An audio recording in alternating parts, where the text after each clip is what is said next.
काँग्रेस पक्षात लवकरच इनकमिंग सुरू होणार। येत्या काही दिवसात पक्षप्रवेशांचा धडाका लागणार आहे। आगामी निवडणुका काँग्रेसनं कंबर कसलेली आहे असंच पाहायला मिळतंय। येत्या काही दिवसात पक्षप्रवेशांचा धडाका पाहायला मिळेल। काँग्रेस पक्षाला सर्व वरिष्ठ नेते सोडचिठ्ठी देत असतानाच दुसरीकडे काँग्रेस पक्षात इनकमिंगचे दिवस आले।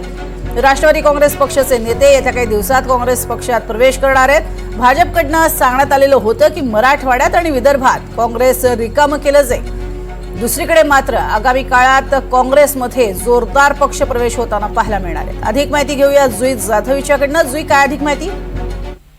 सध्या आगामी स्थानिक स्वराज्य संस्था निवडणुकीसाठी प्रत्येक पक्ष मोर्चे बांधणी करत आहे आणि प्रत्येक पक्षाकडून त्या मोर्चे बांधणीला सुरुवात देखील झाली आहे।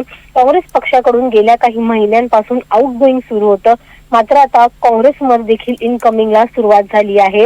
राष्ट्रवादी काँग्रेस पक्षाचे हे माजी आमदार आहेत जे येत्या काही दिवसामध्ये प्रवेश करणार आहेत आणि हा प्रवेश जो आहे तो प्रदेशाध्यक्ष हर्षवर्धन सपकाळ यांच्या उपस्थितीत पार पडणार आहे। काँग्रेसमध्ये एका बऱ्याच काळानंतर एका मोठ्या चेहऱ्याचा पक्षप्रवेश होणार आहे, त्यामुळे निश्चितच ही देखील एक मोठी गोष्ट आहे काँग्रेस पक्षासाठी। भाजपकडून हा नारा दिला जात आहे की विदर्भात आणि मराठवाड्यामध्ये काँग्रेस आम्ही रिकामं करू, काँग्रेस मुक्त विदर्भ आणि मराठवाडा करू। पण दुसरीकडे काँग्रेसचे अच्छे दिन येताना दिसत आहेत, कारण का काँग्रेसमध्ये आता इनकमिंगला सुरुवात झाली आहे। प्रज्ञा, नक्कीच तुर्तास धन्यवाद जुई या संपूर्ण माहितीसाठी।